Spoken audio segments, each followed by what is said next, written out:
French, but shalom, greetings to you all. I hope you're all ready to celebrate the shift to the Year of the Monkey, which will take place on the 8th of February this year. And you know, I do not think I know too many astrological monkeys. And they're actually kind of like regular monkeys. They're curious, they're clever, they're even somewhat mischievous, and they are people watchers. And I think that is a fantastic pastime. Your inside is out, your outside is in, your outside is in, your inside is out. Everybody's got something to hide, except for me and my monkey. Now, people have real difficulty understanding how lunar years work. And of course, the Chinese and Hebrew calendars are lunar based. And so their New Year's changes every year. But you see, it only changes against our Gregorian calendar. It does not change against itself. Their New Year's is always their New Year's. Now, the lunar cycle, it's approximately 29 and a half days long, which means that there's just over 12 and a third lunar months to a year. And to make up for the extra part of a month, sometimes years in the lunar calendar are 12 months, and sometimes they're 13 months. Now, sometimes those months have either 29 or 30 days, depending on what part of the cycle they fall on. Now, a 12-month lunar year is 11 days short of a solar year, and a 13-month lunar year is 9 days too long. So both the Jewish and Chinese calendars only include the longer months in leap year cycles. And in the Jewish calendar, a leap month, right, is inserted about every 3 or so years. And this year we have one, and that's why if you look at the calendar, you will see an Adar 1 and an Adar 2, and also why the High Holy Days this year will be later than they normally are. Whereas the traditional Chinese calendar uses a much more complicated method of calculating leap years by observing how far the lunar cycles have progressed since the start of each year. Now, unless you really need to know how to calculate it, just look it up. It'll be in February every year. And have a great monkey, everybody. Now, a lot of you really liked last week, and I thank you for that. You liked hearing what the words really said beside the translation you're familiar with. You liked the historical setting. You like the fact that the realization that family relationships play throughout the character of our lives was there, and you like insights which you had not necessarily noticed before. And that's one of the great things in growing, changing, developing, transforming, and in a book that is supposed to do the same things. We can get new nuances from one of the oldest books around, and it is exciting, and that's what the Torah is meant to do. Do not simply take the dogma of bygone days. It changes as we change, and we are told to. The authors understood. We will develop, and so we will need to read, to reread, to interpret, to reinterpret this fantastic book containing history, allegory, metaphor, and law. And every so often it happens, after the great period of the Talmud, came the enlightened thinking and expansion of the great middle-aged scholars like Maimonides, the Rambam. And since then, well, maybe not quite as much, but we are charged to reevaluate what is written and how it applies in every generation. So please, I encourage you all, see how this book and what you have learned in the past speaks to you, and inculcate those lessons in how your own personal spiritual practice evolves, and dare to dream, to interpret, to reinterpret, and see how your thoughts, your ideas, your intentions weave through the ever-changing fabric of your life. I do this, of course, every week, and I have for years. And I love the new thoughts, ideas, insights, essences, which I get. Like last week when I realized all 4 elements of creation were present at the Epiphany. When I realized the translation of that last line had to be, "were afraid and not saw." And I say this not just because there are examples of it written that way, but because that happens to what makes the most sense. And sometimes when you do not have all the details, and in a language written without vowels, when so many words have the same letters, you have to make decisions based on what makes the most sense. That's how the Masoretic text came to be. And that is what led to the Talmud, the Midrash. And it's not just because I was missing the water element, emotion, from the equation. Notice that just 2 verses later, in Exodus 20:17, Moses said to the people, "Do not be afraid." And he says this because it ended, they were afraid. Fear. the underlying theme throughout the patriarch tales and throughout the Exodus story is the devastation wrought by and what plants the transgenerational damage of the emotion of fear. And in every instance of that life-altering decision that comes with the double name calling, which we have read, Abraham, Abraham at the Akedah, Jacob, Jacob at the wrestling match, Moses, Moses at the burning bush. After the answer, I am here, in every instance God says, do not be afraid. Friends, the entire Torah is trying to teach you not to be afraid. Freedom is freedom from fear. Fear is your Pharaoh. Fear is what enslaves you. Take those leaps of faith. And once again, thank you, my friends. It is your questions, your comments, your suggestions that trigger me and encourage me to reach, to think, to contemplate, to have my Archimedes Eureka moments. So, friends, if last week was the climax of the Bible, and after the incredible epiphany, you hunger for more, get ready for some really serious lunch bag letdown. Welcome to the downhill slide. When I get to the bottom, I go back to the top of the slide. It is rules and regulation time. And we begin Mishpatim, the laws, the rules, the judgments. This Parsha is a code of laws.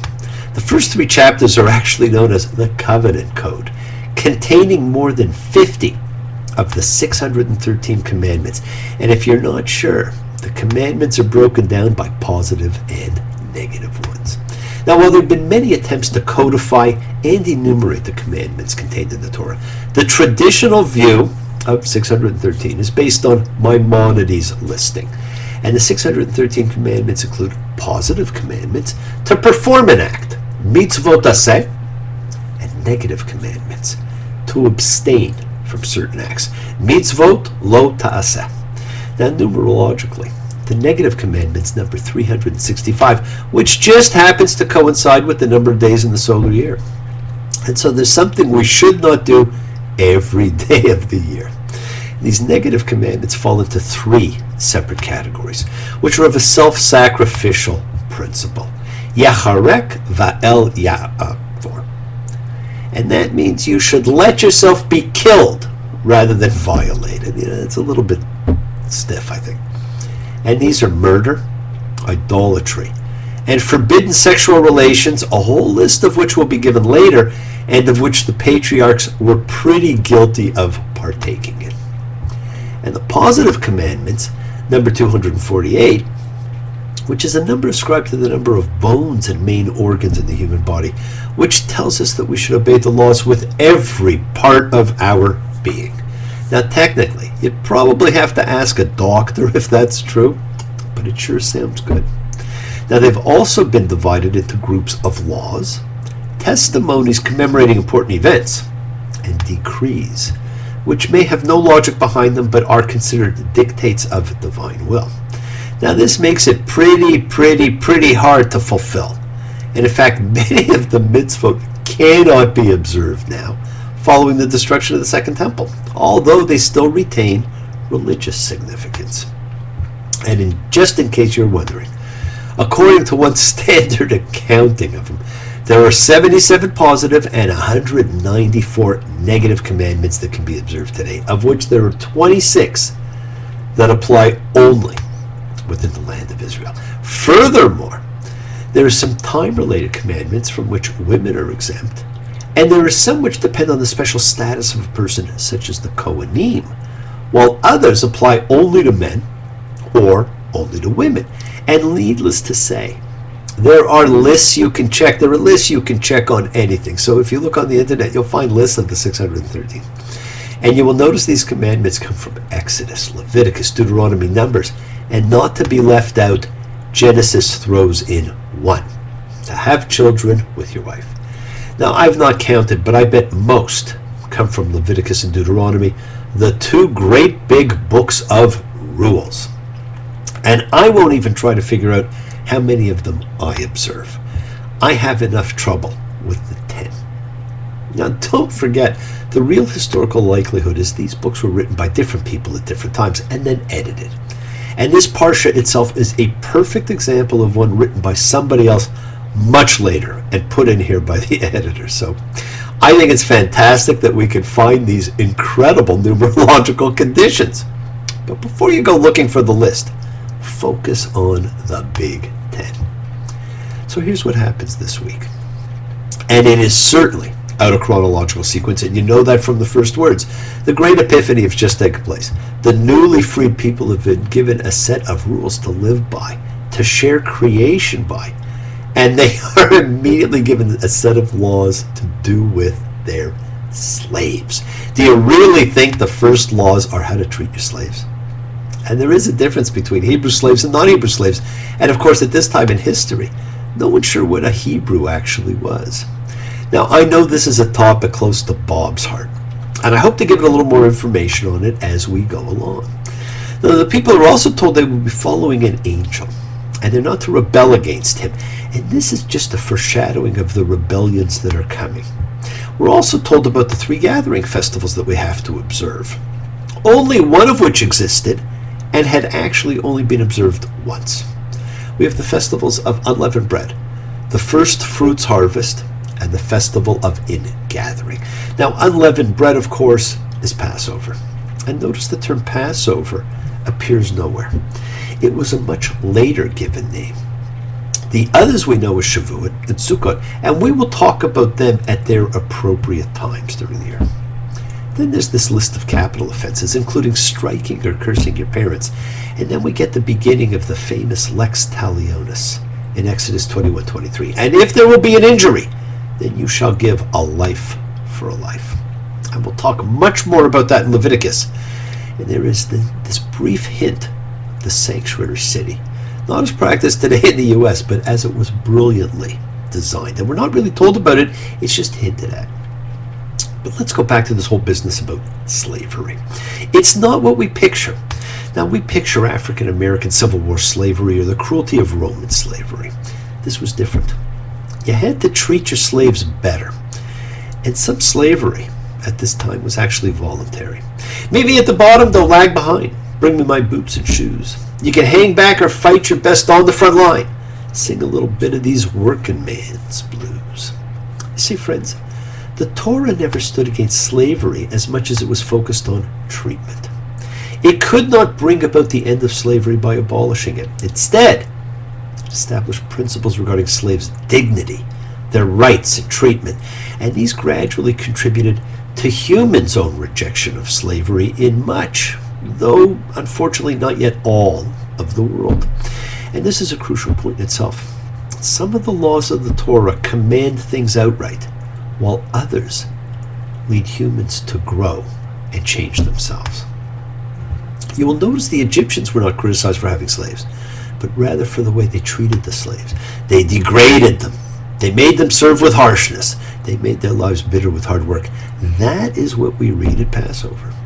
Now, the laws listed here are really for a fully functioning, stable society, not a group of sojourners who are still to be given community rules.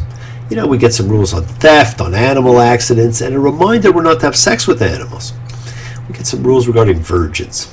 And a very strange rule in Exodus 22:17, you shall not let a witch live. Really? These are the laws that just do not fit in at this time. But to these are also added brilliant ideas, brilliant concepts, such as in Exodus 22:20, you shall not persecute an alien. You shall not oppress him, because you were aliens in the land of Egypt. You shall not degrade any widow or orphan. From the beginning of rules on how we were to live life, we were told, care for the stranger, the widow, the orphan, the indigent in society. Have you been trained to do that? Do you treat people with decency, humanity, dignity? Blind man breaking out of a trance puts both his hands in the pockets of chance, hoping to find one circumstance of dignity. And friends, pay attention to this edict. This particular law is repeated almost immediately, but with a change. Exodus 23:9.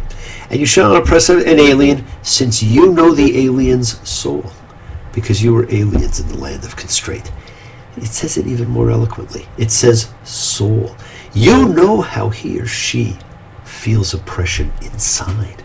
Friends, when you felt something, You do not bring that onto others, and you want others to learn that they too can be free. One must be of help.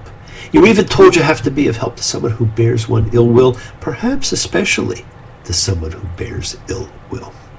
And then there is this fantastic ideological view of human decency.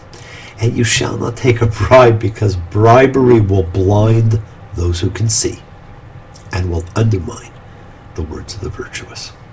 What fantastic things to add to the 10 laws, because this brings ethics and morals to the realm of law.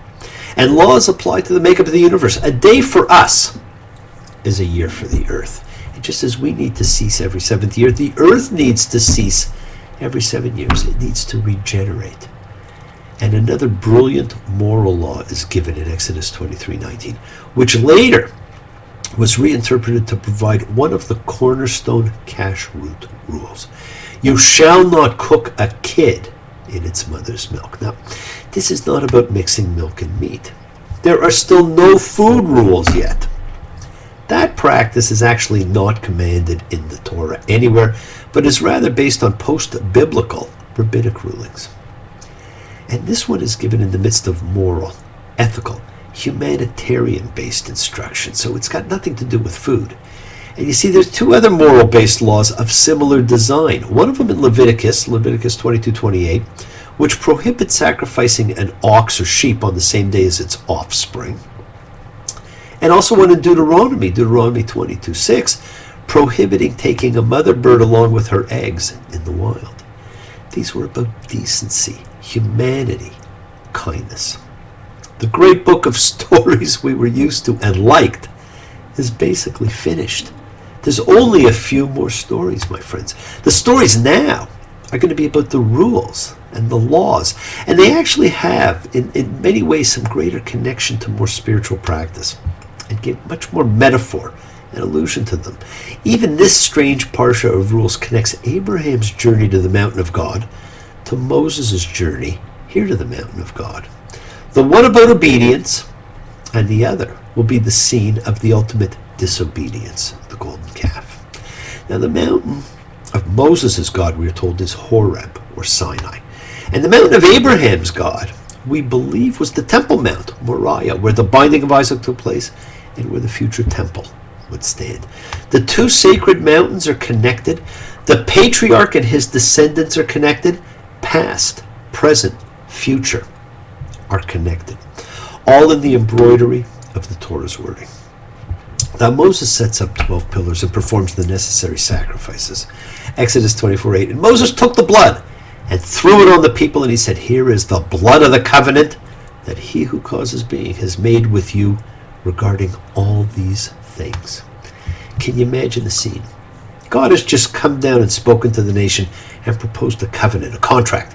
And Moses oversees the animal sacrifices for each of the 12 tribes, takes half the blood and pours it on the horns of the altar, takes the other half and throws it on the people, a baptism of blood to seal the deal. Half for each. Just imagine the primal, archaic power of such a rite. What a feeling! What a feeling! I'm music now, beings believe it. I'm rhythm now. Pictures come alive when I call.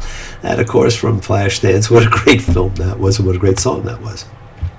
And think of the role and importance of blood, the essence of humanity, the forbidden food, because it is the conduit for our spirits, our nephesh, our life, the sign on the doorpost. As God the Destroyer went through the land, the constraint freeing the people, the sign of the Abrahamic covenant. And then he, Aaron, Nadab, and Abihu, and 70 elders go up the mountain. And they saw the God of Israel.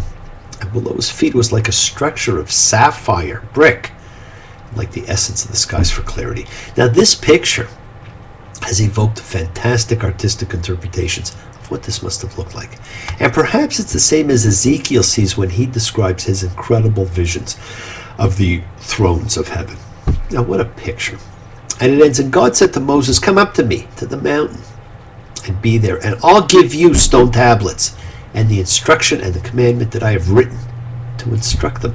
Now Moses and Joshua climbed the mountain to get the tablets we all think of. And this, and the 40 days he is gone, sets up the coming episode of the first rebellion, the golden calf. And the sight of the Lord's glory was like consuming fire before the eyes of the Israelites. After the direct epiphany to the elders, we get a long distance view of God's presence from the perspective of the people at the foot of the mountain. Pardon me. There is more mystifying obstruction than revelation here. An enveloping cloud flashes a fiery radiance from within. Even such distant glimpses of the deity must be qualified by simile like consuming fire. And Moses entered within the cloud. It's been a long time coming. It's going to be a long time gone. And it appears to be a long time before the dawn. Now, you know what? Go back and read the Epiphany again. Last week's quick readings are not enough. There is so much there. The rest of the way you'll get rules and laws and then repeated rules and repeated laws. And you'll get tired of it. Oh, pardon me. Now, the world is sacred, my friends, and so is everything in it. Express your gratitude, light a candle, make a wish. Celebrate your life and the lives of those you love. Share your feelings with them. Live free, be free, honor your freedom, be well, be happy, be blessed. Share and honor the light and all who live in the light and continue to shine. Continue to send everybody you know goodwill and love. Pray for peace and freedom for everyone and end to terror and hatred. Remember, we are a community. We learn together. We celebrate each other. We love each other. We share this ride together, men and women equally. Let us send out love, not fear. Send out peace, harmony, good healing to all who need it. And a happy birthday to Mary. And please do learn to forgive and learn to love. Follow the call of Exodus. Work on the relationships of your life. The journey is yours to enjoy. Break free of dogma. And change your way of thinking. I want to tell you, my head is filled with things to say. When you're here, all those words, they seem to slip away. Bless you all. Have a fantastic week, a week of love, of healing, of thanks and peace. Remember those who've come before. Remember those who will come after. Keep dreaming, keep being, keep teaching. And thank you all for joining me. Shabbat Shalom. Take care. Have a fantastic week and a fantastic Hear the Monkey. Take care. Bye.